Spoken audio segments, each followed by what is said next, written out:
السلام علیکم. الحمدللہ رب العالمین.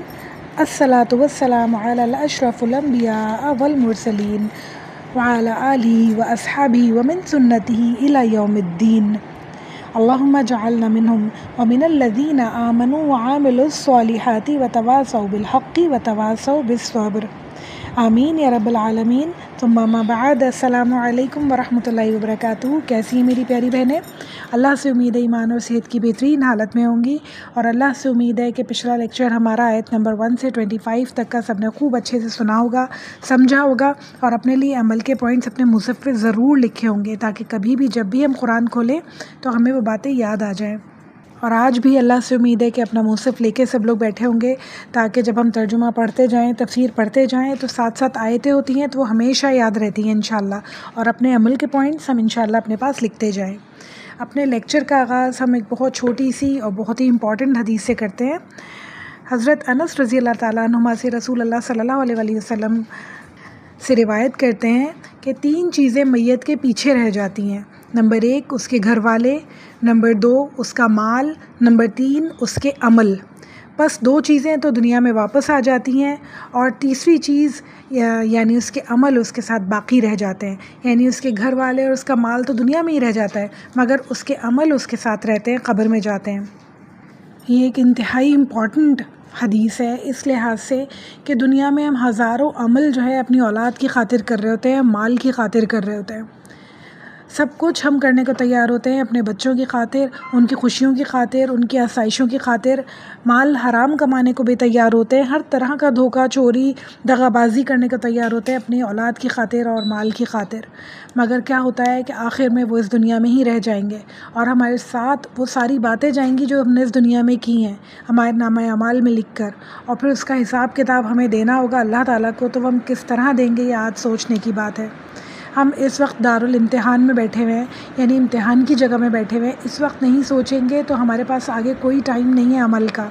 اس وقت ہمیں رکنا ہے، برائیوں سے، گناہوں سے اپنے آپ کو روکنا ہے انشاءاللہ، تاکہ عمل کے لیے ہمیں موقع ملے ہماری زندگی میں انشاءاللہ. اور جب ہم آخرت میں جائیں تو ہمارا نامہ اعمال نیکیوں سے بھرا ہوا ہو، ہمارے ہاتھ میں سوچے سمجھے ہم کام کر سکتے ہیں، تاکہ ہمارا نامہ اعمال اچھا ہو انشاءاللہ تعالی، ہمارے دائیں ہاتھ میں ہمیں دیا جائے انشاءاللہ تعالی. ہم اپنی سورہ کا آغاز کرتے ہیں آیت نمبر 26 انشاءاللہ تعالی آج ہم کریں گے. آیت نمبر 26 سے آج ہم اپنا لیکچر شروع کریں گے انشاءاللہ تعالی. اللہ تعالیٰ فرما رہے ہیں ان اللہ لا یستحی ان یضرب مثلا ما بعودۃ فما فوقها فاما الذین آمنوا فیعلمون انہ الحق من ربهم وَأَمَّا الَّذِينَ كَفَرُوا فَيَقُولُونَ مَاذَا أَرَادَ اللَّهُ بِهَذَا مَثَلًا يُضِلُّ بِهِ كَثِيرًا وَيَهْدِي بِهِ كَثِيرًا وَمَا يُضِلُّ بِهِ إِلَّا الْفَاسِقِينَ. یقیناً اللہ تعالیٰ کسی مثال کے بیان کرنے سے نہیں شرماتا، خواہ وہ مچھر کی ہی کیوں نہ ہو یا اس سے بھی ہلکی. یہ اللہ تعالیٰ کا اسٹائل ہے. یعنی قرآن میں ہمیں اللہ تعالیٰ بہت ساری مثالوں کے بارے میں بات کرتے ہوئے ملیں گے، بہت ساری مثالیں دیتے ہوئے ملیں گے، بہت سارے کمپیریزنس کرتے ہوئے ملیں گے لوگوں کے بارے میں، ایک دوسرے کے بارے میں، یعنی کہ لوگوں کو ایک دوسرے سے کمپیئر کرتے ہوئے اللہ تعالیٰ ہمیں ملیں گے. یہ اسٹائل ہے اللہ تعالیٰ کا بات سمجھانے کا، کہ اس طرح سے نہیں تو شاید اس طرح سے انسان سمجھ جائے. وہ چیزوں کے بارے میں بات کرتے ہیں جنہیں انسان جانتا ہے، سمجھتا ہے، اور انہیں دیکھتا رہتا ہے اپنی زندگی میں. تو اللہ تعالیٰ اس لیے ان کے بارے میں ذکر کرتے ہیں تاکہ ہم بات کو اچھے سے سمجھ سکیں. پھر آگے اللہ تعالیٰ فرما رہے ہیں ایمان والے تو اپنے رب کی جانب سے صحیح سمجھتے ہوں گے، اور کفار کہیں گے اس مثال کے بارے میں کہ اللہ تعالیٰ کا اس مثال کو دینے سے کیا مراد ہے. اس کے ذریعے بیشتر لوگ تو گمراہ ہو جاتے ہیں اور اکثر لوگ راہ پا جاتے ہیں، اور گمراہ تو صرف فاسق ہی ہوتے ہیں. اچھا، یہ بات اللہ تعالیٰ ہمیں اس لیے بتا رہے ہیں. دیکھیں ابھی اللہ تعالیٰ نے کوئی مثال نہیں دی ہے، مگر اللہ تعالیٰ نے شروع میں ہی ہمیں بتا دیا کہ اللہ تعالیٰ کو پتہ ہے کہ مثالوں سے قرآن بھرا ہوا ہے. اللہ تعالیٰ ایک دوسرے کی مثالیں، بہت ساری مثالیں دیتے ہوئے ہمیں ملیں گے قرآن میں. تو پہلے ہی اللہ تعالیٰ بتا رہے ہیں کہ اللہ تعالیٰ نے ہر قسم کی مثال دی ہے تمہیں سمجھانے کے لیے. مگر جو ایمان رکھتا ہوگا وہ سمجھ جائے گا کہ اللہ تعالیٰ جو بات کہتے ہیں وہ یقیناً حق ہے اور سچ ہے، اس میں کوئی غلط بات نہیں ہے، کوئی جھوٹ نہیں ہو سکتا، کوئی ڈبل میننگ نہیں ہو سکتی. مگر جو لوگ فاسق ہیں، جو لوگ دل میں فساد رکھتے ہیں، جو لوگ دنیا میں فساد کرنا چاہتے ہیں، کو کفر رکھتے ہیں دل میں اور نفاق رکھتے ہیں دل میں، تو وہ کیا کرتے ہیں، وہ اس بات کے پیچھے پڑ جاتے ہیں کہ اللہ تعالیٰ کا مطلب کیا ہے اس بات سے.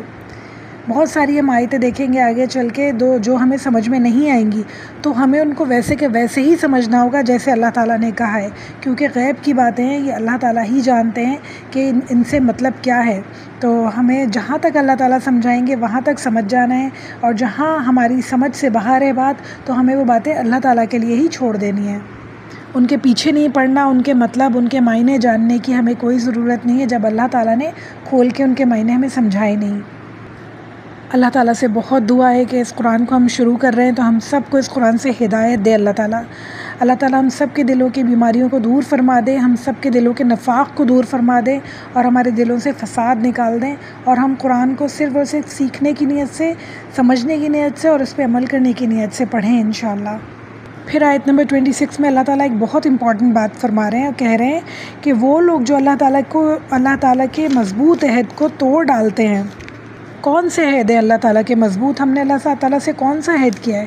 ہمارے لیے جو ہمارے سامنے ہے وہ عہد، وہ لا الہ الا اللہ محمد رسول اللہ، کہ اللہ تعالیٰ کے علاوہ کوئی الہ نہیں ہے، کوئی معبود نہیں ہے۔ یہ وعدہ ہے اللہ تعالیٰ سے جو ہم کر رہے ہیں، یہ کلمہ ایک وعدہ ہے، ایک عہد ہے اللہ تعالیٰ سے، اور جب ہم اس کی نافرمانی کریں گے اس کا مطلب ہے کہ ہم لوگ ان لوگوں میں شامل ہو جاتے ہیں جن کا ذکر اللہ تعالیٰ یہاں کر رہے ہیں، کہ جو لوگ اللہ تعالیٰ کے عہد کو، مضبوط عہد کو توڑ ڈالتے ہیں۔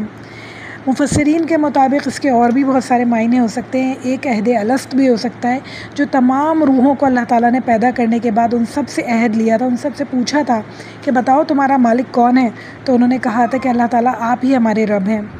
پھر اس کے بعد بہت سے انبیاء آئے اس دنیا میں اور بہت ساری کتابیں لے کے آئے، اور ان کے ماننے والوں نے ان سے وعدہ کیا کہ اللہ تعالیٰ کے ہم علاوہ کسی کو نہیں مانتے۔ تو ان سب عہد کی بات اللہ تعالیٰ یہاں پہ فرما رہے ہیں کہ وہ لوگ جو اللہ تعالیٰ کے مضبوط عہد کو توڑ ڈالتے ہیں، اور پھر فرما رہے ہیں آگے، اور جن چیزوں کے جوڑنے کا اللہ تعالیٰ نے حکم دیا ہے انہیں کاٹ ڈالتے ہیں اور زمین میں فساد پھیلاتے ہیں، یہی لوگ نقصان اٹھانے والے ہیں۔ اور جب اللہ تعالیٰ نے کہہ دیا، لکھ دیا قرآن میں کہ لوگ نقصان اٹھانے والے ہیں، تو یقیناً یہ لوگ نقصان اٹھانے والے ہیں۔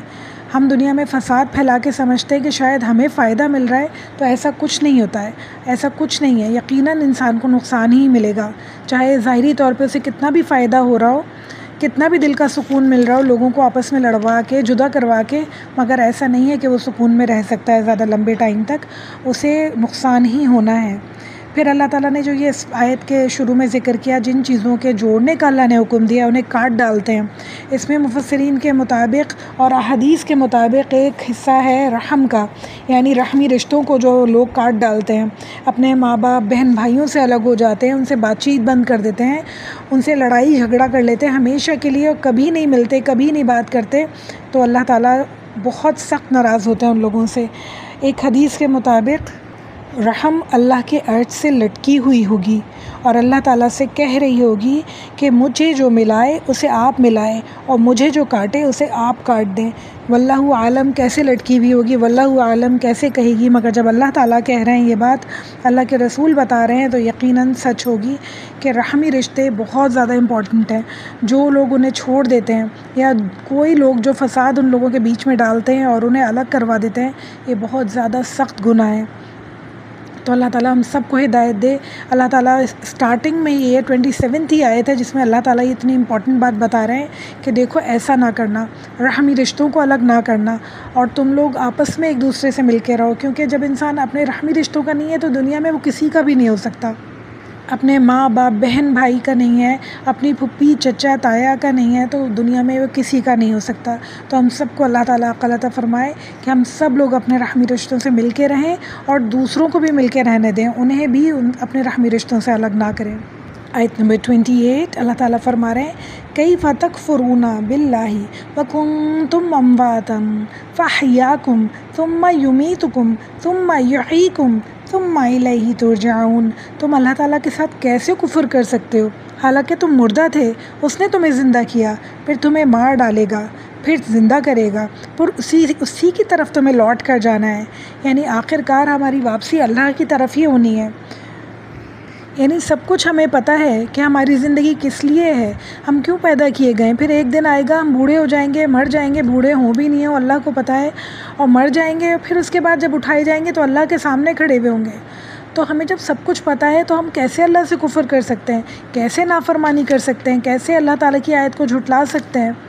تو ہمیں سوچنی ہوگی یہ بات کہ ہمیں اللہ کے سامنے جانا ہے، وہی اللہ نے ہمیں پیدا کیا، وہی ہمیں موت دے دے گا، تو ہمیں اللہ کے سامنے جانا ہے، اور کس طرح پھر اپنا سوالوں کے جواب دیں گے اور کس طرح اللہ تعالیٰ کو فیس کریں گے، یہ ہمیں آج ہی سوچنا ہوگا۔ اللہ تعالیٰ فرما رہے ہیں وہ اللہ جس نے تمہارے لیے زمین کی تمام چیزیں پیدا کی، پھر آسمان کی طرف قصد کیا اور اس کو ٹھیک ٹھیک 7 دن میں بنایا، اور وہ ہر چیز کو جانتا ہے۔ یعنی اللہ تعالیٰ ہر چیز پہ قادر ہے، تمہیں پیدا کیا، پھر تمہیں مارنے پہ، تمہیں دوبارہ اٹھانے پہ قادر ہے اللہ تعالیٰ۔ اس اللہ نے آسمان کو بنایا، صرف 7 دن میں اللہ تعالیٰ نے آسمان کو ٹھیک ٹھیک بنایا۔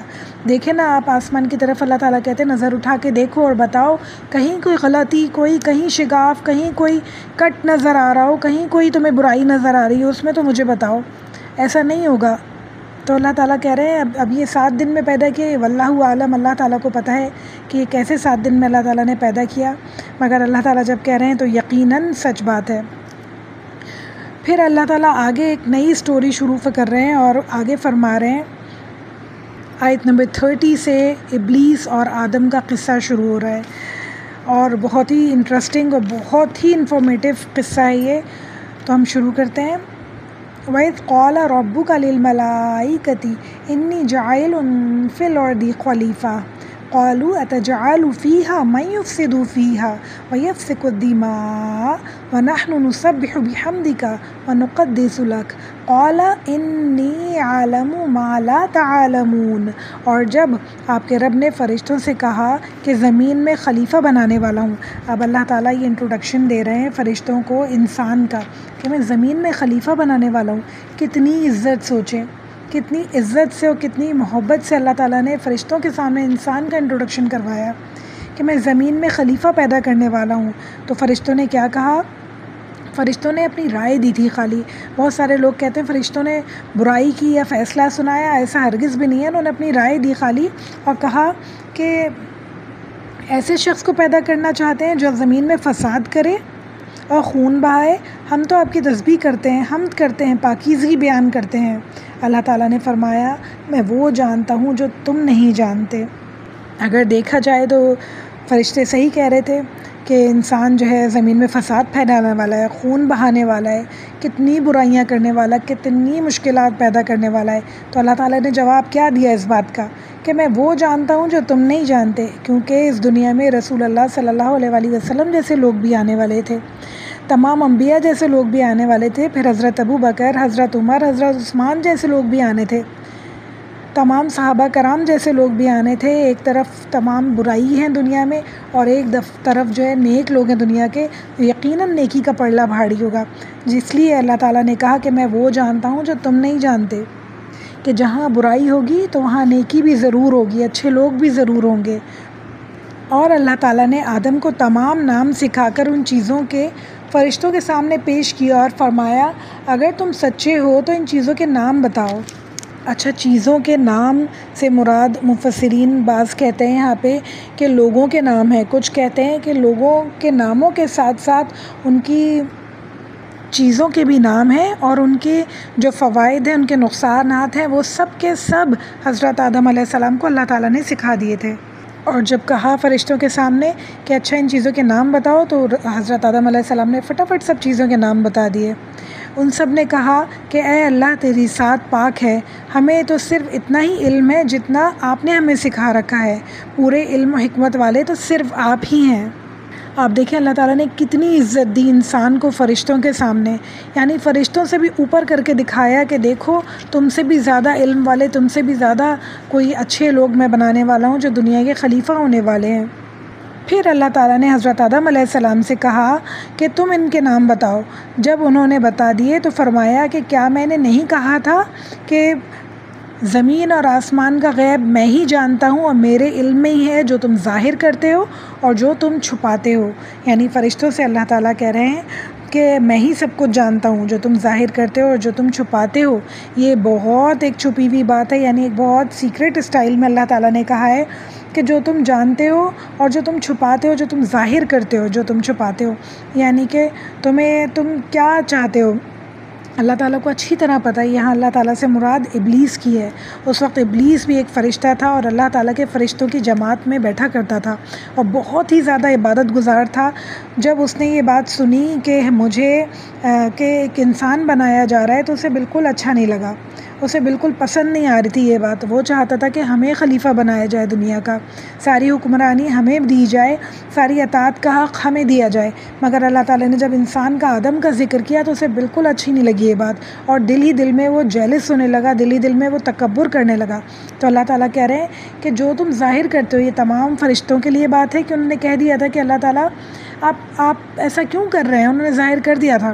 مگر جو بات چھپائی ہوئی تھی وہ ابلیس نے چھپائی ہوئی تھی کہ اس کے دل میں تکبر تھا، اور یہ ظاہر کرنے کے لیے اگلی ہی آیت میں اللہ تعالیٰ نے کہا، اور جب ہم نے فرشتوں کو حکم دیا کہ آدم کو سجدہ کرو تو ابلیس کے سوا سب نے سجدہ کیا اور اس نے انکار کر دیا۔ اللہ تعالیٰ بار بار قرآن میں کہتے ہیں نا کہ میں دل کی باتوں کو جانتا ہوں، میں اندر کی باتوں کو جانتا ہوں، میں غیب کی باتوں کو جانتا ہوں۔ اللہ تعالیٰ ابلیس کے دل کا حال بھی جانتے تھے کہ وہ تکبر کرنے لگا ہے، وہ آدم سے جالس ہونے لگا ہے اور وہ نہیں چاہتا کہ آدم کو بنایا جائے۔ سارے فرشتے مان گئے تھے کہ اللہ تعالیٰ آپ ہی جانتے ہیں، آپ ہی صحیح فیصلہ کرنے والے ہیں، مگر اندر سے ابلیس نہیں مانا تھا۔ اور جیسے ہی اللہ تعالیٰ نے حکم دیا سجدے کا، یہ تعظیمی سجدہ تھا جو اب نہیں کیا جاتا ہے، اور یہ صرف اور صرف اسی لیے کیا گیا تھا کہ پتہ چل جائے کہ کون اللہ کے احکام کو ماننے والا ہے اور کون جو ہے اللہ تعالیٰ کے خلاف کھڑا ہونے والا ہے۔ تو اللہ تعالیٰ نے جیسے ہی حکم دیا سب نے سجدہ کیا، اور ابلیس نے انکار کر دیا کہ میں آدم کو سجدہ نہیں کروں گا۔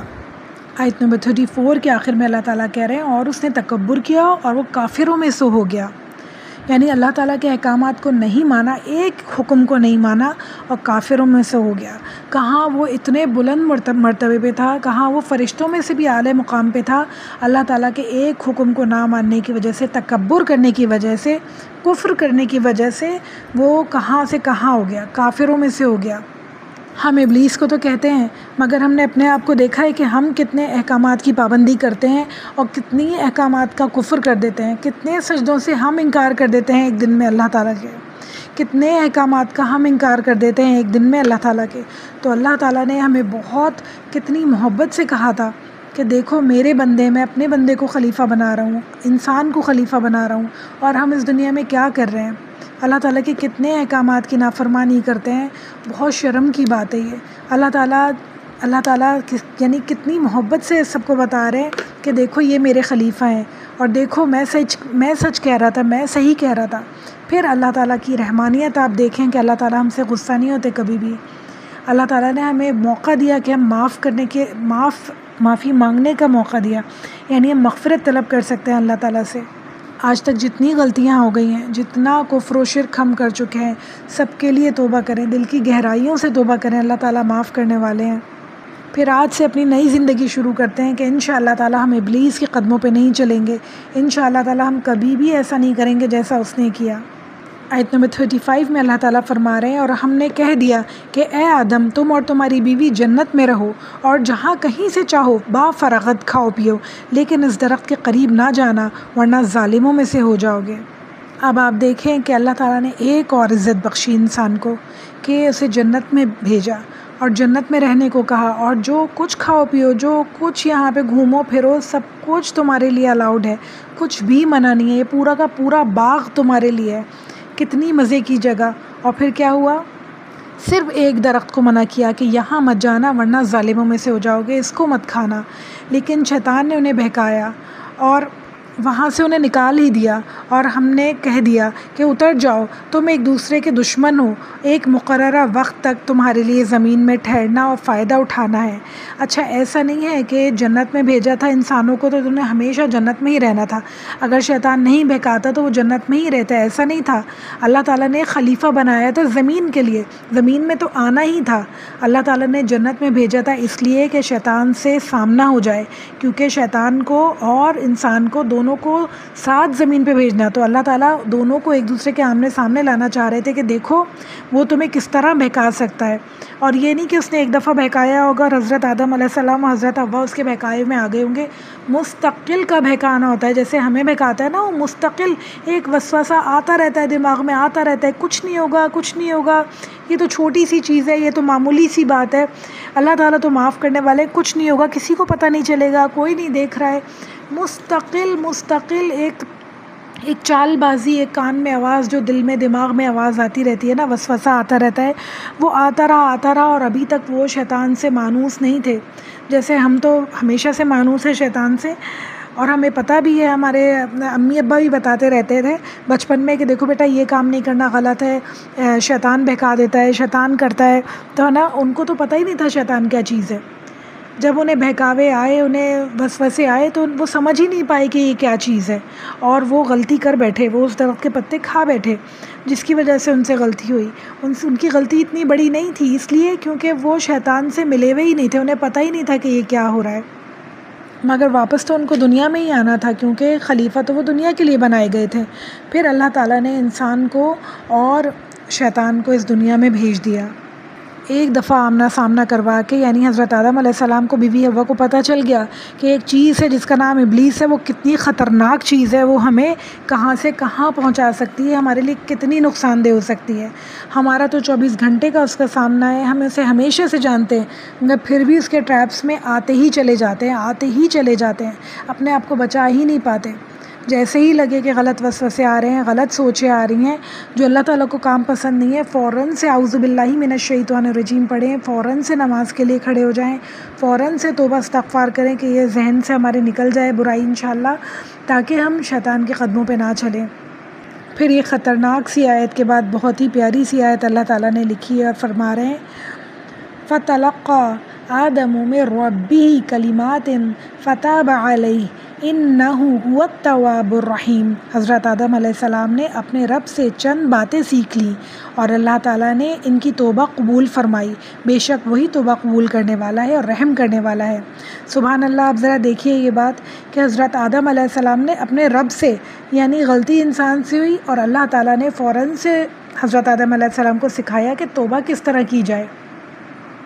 یعنی اللہ تعالیٰ بہت معاف کرنے والے ہیں. اتنا بڑا گناہ ہو گیا ان سے کہ اللہ تعالیٰ نے ان سے کہا سب کچھ کھانا اس پوری باغ میں، پوری جنت میں، صرف ایک درخت کے پاس نہیں جانا. انہوں نے غلطی کی، اللہ تعالیٰ نے انہیں دنیا میں بھیجا اور پھر کلمات سکھائے فوراً سے کہ توبہ کس طرح کی جائے. ایسا نہیں ہے کہ ہم لوگ بہت ساری جگہ سنتے ہیں کہ ان کا حضرت آدم علیہ السلام، بی بی حوا کی غلطیاں سارے انسان بھگت رہے ہیں. یہ بہت غلط بات ہے. جب انسان توبہ کر لیتا ہے تو پھر اس کی غلطی ختم ہو جاتی ہے. یہ اللہ کا اور اللہ کے بندے کا معاملہ ہوتا ہے، ہمیں اس کے بیچ میں نہیں پڑنا چاہیے بالکل بھی. اور پھر کیا ہوا کہ اللہ تعالیٰ نے انہیں الفاظ سکھائے، اور اللہ تعالیٰ نے ہمیں بھی بہت سارے الفاظ سکھائے ہیں. قرآن میں جا بجا ہمیں دعائیں ملتی ہیں استغفار کرنے کی. ہمارے پیارے نبی صلی اللہ علیہ وآلہ وسلم کی سنت سے ثابت ہیں بہت ساری دعائیں توبہ کرنے کی، استغفار کرنے کی، جو اللہ تعالیٰ سے، جن کے ذریعے سے ہم توبہ کریں تو وہ قبول ہوتی ہیں. بہت ہی پیاری سی حدیث بتاتی ہوں اس بارے میں آپ کو. رسول اللہ صلی اللہ علیہ وآلہ وسلم نے فرمایا اللہ تعالیٰ اپنے بندے کی توبہ اس وقت تک قبول فرماتے ہیں جب تک عالم نزاع اس پر طاری نہ ہو جائے، یعنی موت کا وقت اسے نہ آ جائے، اس وقت تک اس کی توبہ قبول کی جا سکتی ہے. تو توبہ کریں، جو غلطیاں ہو گئیں بچپن سے لے کے آج تک کی غلطیوں کو یاد کر کر کے توبہ کریں، آنسو بہا کے توبہ کریں. اللہ تعالیٰ بہت قادر ہے معاف کرنے پہ. اور پھر دوسری جگہ رسول اللہ صلی اللہ علیہ وآلہ وسلم نے فرمایا کہ جو آدمی سورج کے مغرب سے نکلنے سے پہلے توبہ کر لے اس کی توبہ قبول ہو جائے گی. یعنی قیامت کے آنے سے پہلے توبہ کر لے اس کی توبہ قبول ہو جائے گی. ہمیں پتہ ہے نا قیامت صغریٰ اور قیامت کبریٰ کے بارے میں. صغریٰ کون سی ہے؟ ہماری موت، یعنی ہماری موت آ گئی تو ہمارے لیے تو اسی دن سے قیامت شروع ہے نا. اور کبریٰ کون سی ہے؟ اصلی والی قیامت. تو دونوں قیامتوں کے آنے سے پہلے ہمیں توبہ کر لینی چاہیے. آج اسی وقت سے ہمیں توبہ کر لینی چاہیے انشاءاللہ. توبہ کا ذکر چل رہا ہے تو ایک بہت ہی خوبصورت حدیث اور ہے جو میں آپ کو بتانا چاہتی ہوں. رسول اللہ صلی اللہ علیہ وسلم کے ساتھ ایک رات حضرت عبداللہ بن حذیفہ بن یمان نماز پڑھ رہے تھے. تو سورہ البقرہ آپ صلی اللہ علیہ وآلہ وسلم نے پڑھنی شروع کی. تو وہ فرما رہے ہیں حضرت حذیفہ بن یمان رضی اللہ تعالیٰ عنہما کہ میں نے دل میں سوچا کہ یہ یقیناً 100 آیتوں پہ ایک رکوع یعنی رکوع فرما لیں گے اس کے بعد، مگر آپ صلی اللہ علیہ وسلم نے تلاوت جاری رکھی. پھر میں نے سوچا کہ اس سورہ سے ایک رکعت آپ ادا فرمائیں گے، لیکن آپ صلی اللہ علیہ وسلم نے سورہ نساء شروع فرما دی، مکمل کر لی. پھر سورہ آل عمران شروع کی اور وہ بھی مکمل کر لی. آپ صلی اللہ علیہ وسلم کی تلاوت ٹھہر ٹھہر کر تھی. جب آپ صلی اللہ علیہ وسلم کسی ایسی آیت سے گزرتے جس میں تسبیح باری تعالیٰ ہوتی تو آپ تسبیح فرماتے، اور جب سوال والی آیت سے گزرتے تو آپ سوال فرماتے، اور جب استغفار یا اللہ تعالیٰ کی پناہ والی آیت گزرتی تو آپ اللہ تعالیٰ کی پناہ مانگتے. پھر آپ صلی اللہ علیہ وسلم نے رکوع کیا تو اس میں سبحان ربی العظیم پڑھی. پھر آپ کا رکوع قیام کے برابر تھا. پھر آپ صلی اللہ علیہ وسلم سمیع اللہ لمن حمیدہ کہتے ہوئے کھڑے ہوئے اور ربنا لک الحمد کہنا، اور اتنا ہی طویل قومہ کیا جتنا کہ رکوع ہو. پھر سجدہ کیا اور سبحان ربی العالی پڑھا. آپ کا سجدہ تقریباً قیام کے برابر تھا. اس حدیث سے ہمیں کیا بات سمجھ آتی ہے؟ یعنی کہ قرآن کی تلاوت صرف تلاوت نہیں ہے، دعا مانگنے کا طریقہ بھی ہے. یعنی ہم جب تلاوت کر رہے ہیں اس میں جب سوال کا ذکر آئے یعنی کہ جنت کا ذکر آئے تو ہم فوراً سے اللہم انی اسألک الجنۃ الفردوس پڑھ سکتے ہیں، اللہم انی اسألک الجنات تجری من تحتی الانہار پڑھ سکتے ہیں، ومساکن طیبۃ فی جنات عدن، جنت کے مطابق جو باتیں اللہ تعالیٰ نے کی ان کا سوال کر سکتے ہیں. جب جہنم کی بات آئے اللہم انی اعوذ بک من النار اللہم اجرنا من النار پڑھ سکتے ہیں. اسی طرح جو باتیں آئیں، ہم جو گناہ سے متعلق باتیں آئیں، توبہ سے متعلق باتیں آئیں تو ہم فوراً سے استغفار پڑھ سکتے ہیں.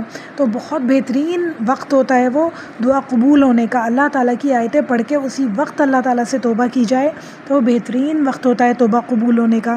تو قرآن کو جب بھی پڑھیں سوچ سمجھ کے پڑھیں. نمازوں میں قرآن کو جب بھی پڑھیں سوچ سمجھ کے پڑھیں. ایسی آیتیں دیکھ کے پڑھیں جن میں توبہ کا ذکر ہو تاکہ ہم اس وقت توبہ کر سکیں، جن میں جنت کا ذکر ہو تاکہ ہم جنت کا سوال کر سکیں نماز کے دوران. تو انشاءاللہ پوری دل میں نیت رکھ کے اور امید رکھ کے کہ اللہ تعالیٰ قبول فرمائیں گے انشاءاللہ. آیت نمبر 37 میں اللہ تعالیٰ فرما رہے ہیں، ہم نے کہا تم سب یہاں سے چلے جاؤ، جب کبھی تمہارے پاس میری ہدایت پہنچے تو اس کی تابعداری کرنے والوں پر کوئی خوف اور غم نہیں ہوگا. یعنی جب بھی کوئی کتاب آئے، کوئی رسول آئے تو اسے ماننا. اللہ کو پتہ تھا اب یہ دنیا میں جا رہے ہیں اور آبادی بڑھے گی اور لوگ بڑھیں گے، تو اللہ تعالیٰ نے اس لیے پورا انتظام پہلے سے کر رکھا تھا. آیت نمبر 39 میں اللہ تعالیٰ بتا رہے ہیں، اور جو انکار کرے گا ہماری آیتوں کو جھٹلائے گا وہ جہنمی ہے اور ہمیشہ اس میں رہے گا. اللہ تعالیٰ ہمیں ان لوگوں میں کبھی شامل نہ فرمائے. اللہم اجرنا من النار. اب آیت نمبر 40 سے اللہ تعالیٰ ایک نیا ذکر شروع کر رہے ہیں بنی اسرائیل کا. بنی اسرائیل کون تھے؟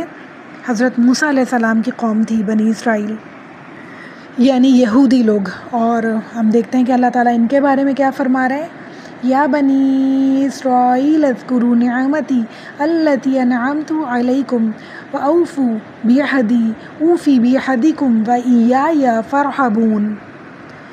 اے بنی اسرائیل، میری اس نعمت کو یاد کرو جو میں نے تم پر انعام کی، اور میرے اس عہد کو پورا کرو، میں تمہارے عہد کو پورا کروں گا، اور مجھ ہی سے ڈرو.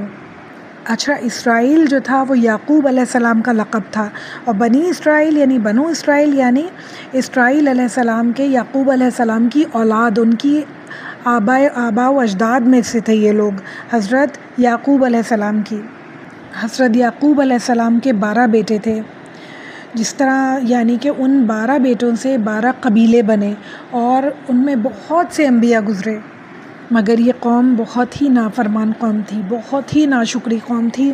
انہوں نے اپنے انبیاءوں کو، بہت سارے انبیاء کو بہت زیادہ بری طرح جھٹلایا، بہت زیادہ ان کے ساتھ برا سلوک کیا، اور بہت سارے انبیاء کا تو قتل بھی کیا ان لوگوں نے.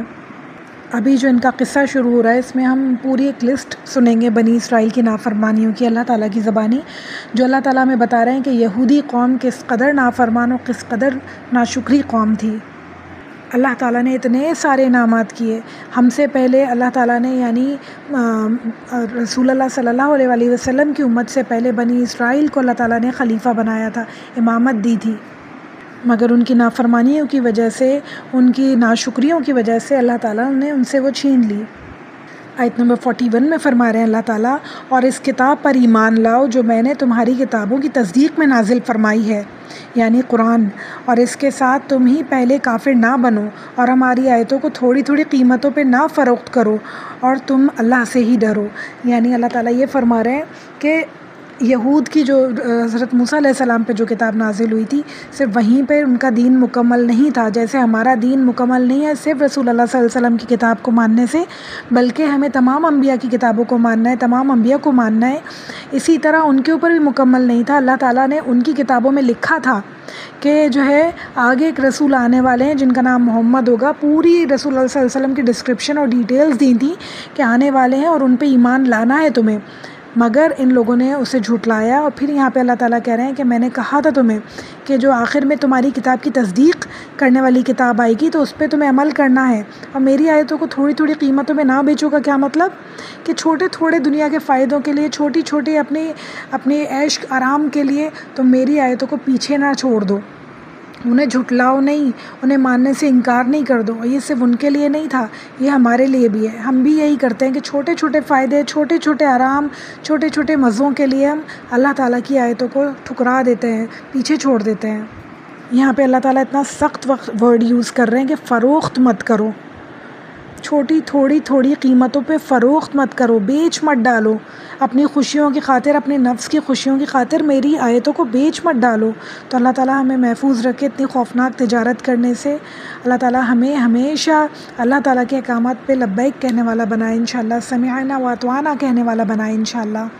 پھر فرما رہے ہیں اللہ تعالیٰ، اور حق کو باطل کے ساتھ غلط ملت نہ کرو اور نہ حق کو چھپاؤ، تمہیں خود اس کا علم ہے۔ یعنی اللہ تعالیٰ یہ کہہ رہے ہیں، یہاں بنی اسرائیل کو یہ بتا رہے ہیں کہ دیکھو سچ جو ہے وہ سچ ہے، رسول اللہ صلی اللہ علیہ وسلم سچ ہے، آخری کتاب قرآن سچ ہے، اسے چھپاؤ نہیں، اس کے بارے میں جھوٹ مت بولو۔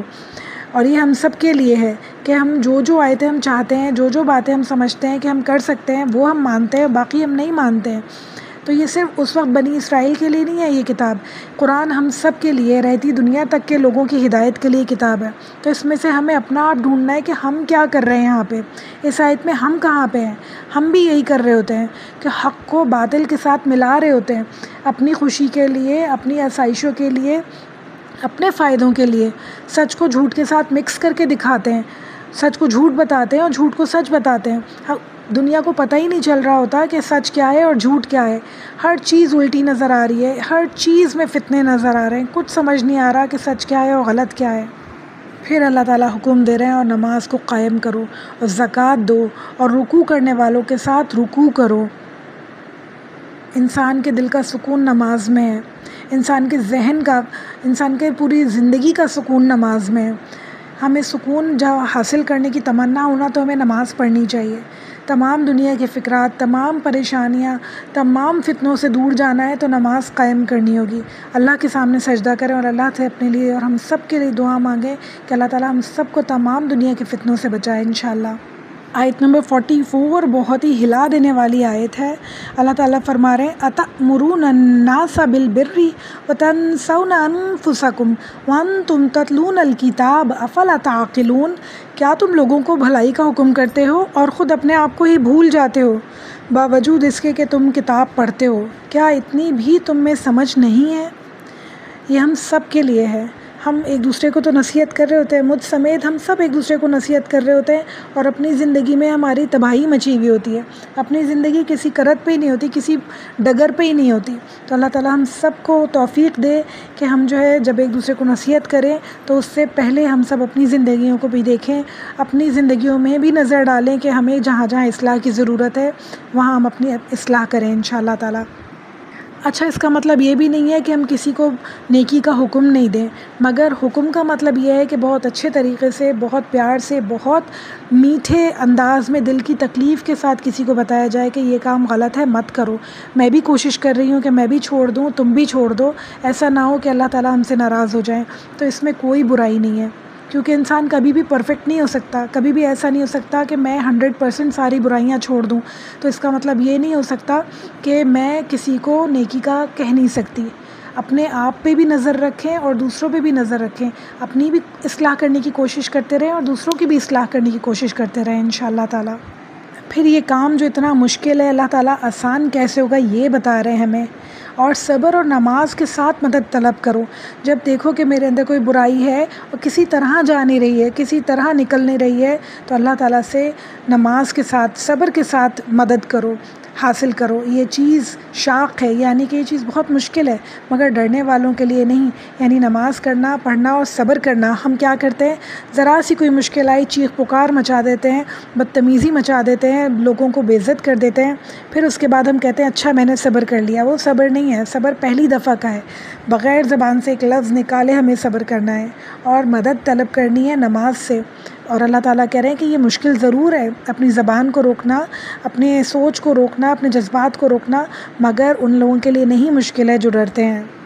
اللہ تعالیٰ نے فرمایا اور البتہ جس نے صبر کیا اور بخش دیا، بے شک یہ ہمت کے کاموں میں سے ہے، یعنی کسی کی غلطیوں سے معاف کر دیا تو یہ ہمت کے کاموں میں سے اس نے کام کیا۔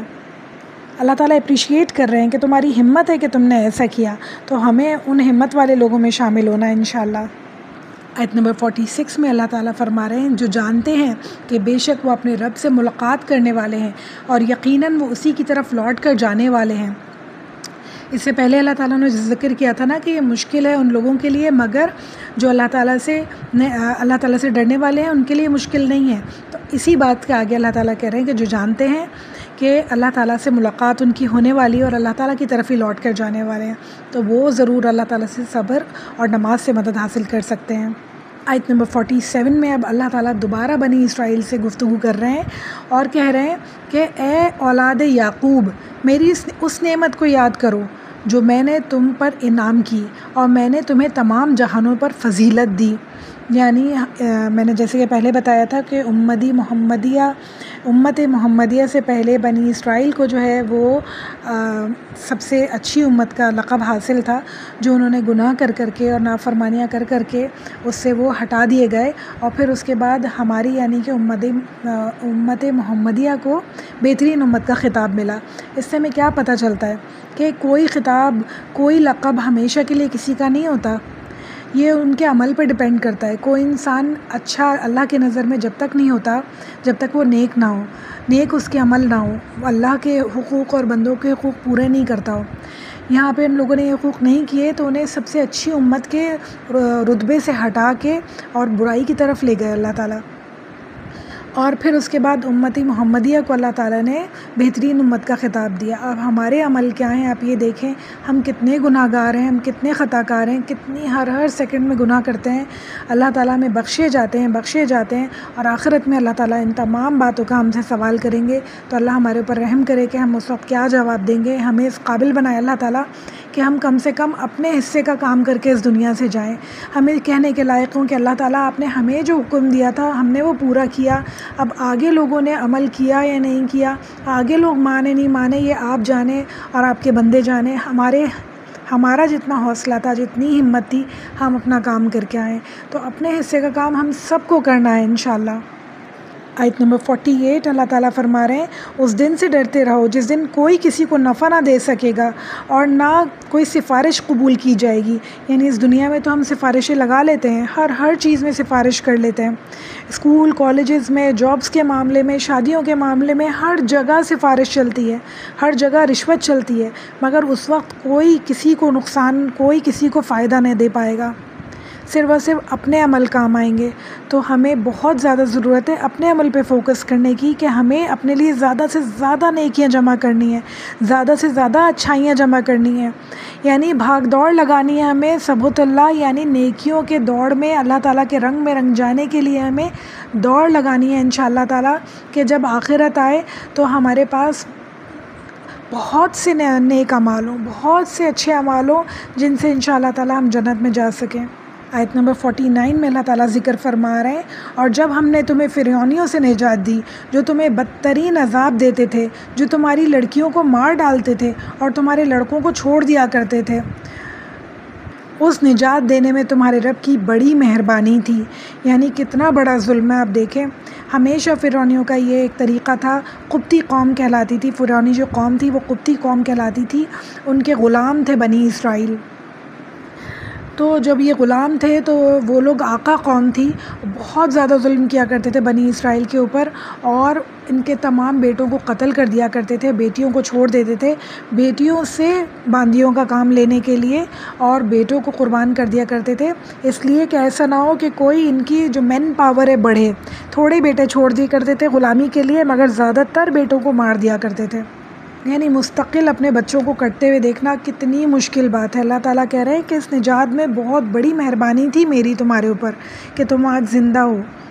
آیت نمبر 50 میں اللہ تعالیٰ تیسرا بڑا انعام ان کے اوپر گنوا رہے ہیں اور فرما رہے ہیں، اور جب ہم نے تمہارے لیے دریا کو چیر دیا اور تمہیں اس سے پار کروا دیا اور فرعونیوں کو تمہاری نظروں کے سامنے ڈبو دیا. یعنی کتنا بڑا تمہارا احسان، تمہارے اوپر احسان کیا کہ جو لوگ تمہیں مارتے تھے، پیٹتے تھے، تم سے ہزاروں سالوں سے غلامیاں کرواتے تھے، ان سب کو ختم کر دیا اللہ تعالیٰ نے اور تمہیں آزاد کر دیا. ایک دریا جو اتنا بڑا تھا، حضرت موسیٰ علیہ السلام نے اپنا عصا مارا اور وہ دریا پھٹ گیا، یعنی اس کے والز بن گئیں، اور فرعونی پیچھے تھے اور بنی اسرائیل آگے قوم تھے. 3-4 لاکھ لوگوں کے قریب تھے بنی اسرائیل، اور آگے آگے جا رہے تھے، پیچھے فرعونی قوم ان کو فالو کر رہے تھے انہیں مارنے کے لیے. اور حضرت موسیٰ علیہ السلام نے عصا پانی پہ مارا اور وہ پورا دریا جو تھا وہ پھٹ کے الگ الگ ہو گیا، اور 3-4 لاکھ لوگوں کی قوم نے آسانی سے اس دریا کو پار کر لیا. ان کا مال، ان کا سامان ان کے ساتھ تھا، ان کے بچے بیویاں ان کے ساتھ تھے. کتنا ٹائم لگا ہوگا 3-4 لاکھ لوگوں کو کراس کرنے میں. وہ دریا ویسے کا ویسے ہی کھڑا رہا، اور وہ لوگ نکلے ہیں اور فرعونی لوگ اس پانی کے بیچ میں پہنچے ہیں، اور اللہ تعالیٰ نے اس پانی کو دوبارہ سے ملا دیا اور سب کے سب لوگ ڈوب گئے اور غرق ہو گئے. یعنی ان کی نظروں کے سامنے وہ لوگ جو ان کے اوپر ظلم کیا کرتے تھے، ہزاروں سالوں سے ان کے اوپر شدید قسم کا ظلم کیا کرتے تھے، انہیں تکلیف میں رکھتے تھے، انہیں مارتے پیٹتے تھے، انہیں اللہ تعالیٰ نے غرق کر دیا. اب کتنی زیادہ ضرورت تھی اللہ تعالیٰ کا شکر ادا کرنے کی، کتنی زیادہ ضرورت تھی اللہ تعالیٰ کے احکامات کی پابندی کرنے کی، مگر انہوں نے ایسا نہیں کیا. اچھا، اگر اب ہم دیکھیں اپنے گریبانوں میں جھانکیں، ہم بنی اسرائیل کو تو کہہ رہے ہیں، مگر اللہ تعالیٰ نے ہمارے سامنے کتنی تکلیف دہ باتیں ہم سے دور کر دی. کووڈ میں اللہ تعالیٰ نے پوری کی پوری نسل کو، پوری کے پورے امت مسلمہ کو ختم نہیں کر دیا، پوری کائنات کو ختم نہیں کر دیا، بہت سے لوگوں کو بچا لیا اللہ تعالیٰ نے، کووڈ ختم کر دیا. ایسی ہزاروں آفتیں ہمارے اوپر آتی ہیں جو چلی جاتی ہیں، مگر ہم اپنی نافرمانی نہیں چھوڑتے. ہم ویسے کے ویسے ہی روٹین میں اپنی زندگی کے نافرمانیاں کرتے چلے جاتے ہیں، اپنے دل کی سنتے چلے جاتے ہیں، اپنے نفس کی سنتے چلے جاتے ہیں، اپنی خواہشات کی، اپنے عیش و آرام کی سنتے چلے جاتے ہیں، اور اللہ تعالیٰ کے احکامات کو پیچھے چھوڑ دیتے ہیں. ہمیں بہت زیادہ ضرورت ہے اپنے نامہ اعمال پہ نظر ڈالنے کی، اپنے گریبانوں میں جھانکنے کی کہ ہمیں اپنے اندر اصلاح کی کہاں کہاں ضرورت ہے. اپنے اندر اصلاح کی کوشش کریں، کیونکہ اپنے اندر اصلاح میں خود کر سکتی ہوں، کوئی اور نہیں کر سکتا. کوئی سمجھا ہی سکتا ہے، مگر دل کو بدل اللہ ہی سکتا ہے خالی. جب تک انسان نہیں چاہے، انسان کا دل نہیں بدلتا. بہت زیادہ توبہ استغفار کرنے کی ضرورت ہے، بہت زیادہ اللہ تعالیٰ سے دعائیں مانگنے کی ضرورت ہے کہ اللہ تعالیٰ ہم سب کو سیدھے راستے پر چلائے انشاءاللہ تعالیٰ، اور کبھی بھی بنی اسرائیل کے نقش قدم پہ نہ چلائے انشاءاللہ، کبھی بھی ابلیس کے نقش قدم پہ نہ چلائے. ہم نے یہاں پہ 2 طرح کے رویے دیکھے، ایک ابلیس کا رویہ تھا اور ایک حضرت آدم علیہ السلام کا رویہ تھا. ابلیس نے غلطی کی، اس نے تکبر کیا اور وہ اس پہ اکڑ گیا، وہ اس سے پلٹا نہیں، اس نے توبہ نہیں کی. مگر حضرت آدم علیہ السلام نے غلطی کی تو فوراً سے مڑے اور اللہ تعالیٰ سے توبہ کی اور اللہ تعالیٰ سے اپنے تمام گناہوں کی معافی مانگی، اور اللہ تعالیٰ نے انہیں بخش دیا. تو ہمیں حضرت آدم علیہ السلام کے نقش قدم پہ چلنا ہے. غلطیاں کرتے ہیں، پلٹ کے توبہ کرنی ہے. ابلیس کے نقش قدم پہ کبھی نہیں چلنا کہ غلطیاں کرتے جاؤ اور پھر اس پہ اکڑ جاؤ، انہیں مانو ہی نہیں کہ یہ غلطی ہے. ہم یہ رویہ بہت سارے ملکوں کا، بہت سارے لوگوں کا دیکھ رہے ہیں آج کل. تو اللہ ان میں ہمیں کبھی شامل نہ فرمائے انشاءاللہ. ہمیشہ نادم ہم ہوں، جب بھی غلطی کرے فوراً سے شرمندہ ہوں اور فوراً سے توبہ کریں انشاءاللہ. ابلیس کا مطلب ہے نا امید، ریجیکٹڈ. تو ہمیں اس کے نقش قدم پہ نہیں چلنا ہے کبھی بھی. ہمیں ہمیشہ امید سے رہنا ہے کہ انشاءاللہ تعالیٰ اللہ تعالیٰ معاف کر دیں گے، انشاءاللہ اللہ تعالیٰ ہماری دعاؤں کو قبول کریں گے انشاءاللہ، اور اللہ تعالیٰ ہر چیز پر قادر ہیں. اللہ تعالیٰ کہتے ہیں تم جیسا گمان مجھ سے رکھو گے میں ویسے ہی تم مجھے بالکل ویسے ہی پاؤ گے. یعنی تمہارے گمان کے مطابق میں تمہارے ساتھ سلوک کروں گا۔ تو ہمیشہ اللہ تعالیٰ سے بہترین گمان رکھیں کہ اللہ تعالیٰ ہمیشہ معاف کرنے والے ہیں انشاءاللہ۔ اپنا لیکچر ہم یہیں تک رکھتے ہیں اور ایک بہت ہی پیاری سی حدیث سے اسے مکمل کرتے ہیں۔ حضرت خالد بن زید انصاری رضی اللہ تعالیٰ عنہما سے رسول اللہ صلی اللہ علیہ وسلم سے روایت کرتے ہیں کہ ایک آدمی ہمارے پیارے نبی صلی اللہ علیہ وسلم کے پاس آیا اور عرض کیا، یا رسول اللہ صلی اللہ علیہ وسلم، مجھے کوئی ایسا عمل بتائیں جو مجھے جنت میں داخل کر دے اور آگ سے دور کر دے۔ نبی صلی اللہ علیہ وسلم نے فرمایا، تو اللہ کی عبادت کر اور اس کے ساتھ کسی کو شریک مت ٹھہرا، اور نماز قائم کر اور زکوٰۃ ادا کر اور صلہ رحمی کیا کر۔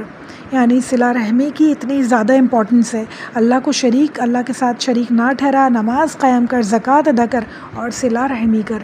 یعنی کہ جتنی باقی میجر چیزوں کی اہمیت ہے اتنی ہی اسلام میں صلہ رحمی کی بھی اہمیت ہے۔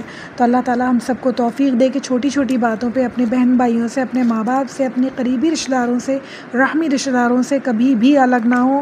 فوراً سے جا کے اللہ تعالیٰ کی خاطر سوچیں کہ اللہ تعالیٰ آپ کی خاطر میں اپنی پھپھو کو معاف کر رہی ہوں، ان سے جو بھی غلطیاں ہوئی ہیں میں انہیں معاف کر دیتی ہوں صرف آپ کی خاطر، اور میں ان سے بات کروں، اپنے چچا کو، اپنے بھائیوں کو، اپنے ماں باپ اپنے بچوں کو، اپنے تمام رشتہ داروں کو اللہ تعالیٰ کی خاطر معاف کر دیں۔ پھر دیکھیں کہ کتنا زیادہ آپ کے اپنے دل کو سکون ملے گا انشاءاللہ تعالیٰ۔ اللہ تعالیٰ سے امید ہے کہ اللہ تعالیٰ ہم سب کو عمل کرنے والا بنائے، ہم سب کو اپنا توکل کرنے والا بنائے انشاءاللہ تعالیٰ، اور ہم سب اجر کی امید صرف اور صرف اپنے اللہ سے رکھیں انشاءاللہ۔ یہیں پہ اپنا لیکچر ختم کرتے ہیں۔ تب تقبل منا انک انت السمیع العلیم وتب علینا انک انت التواب الرحیم۔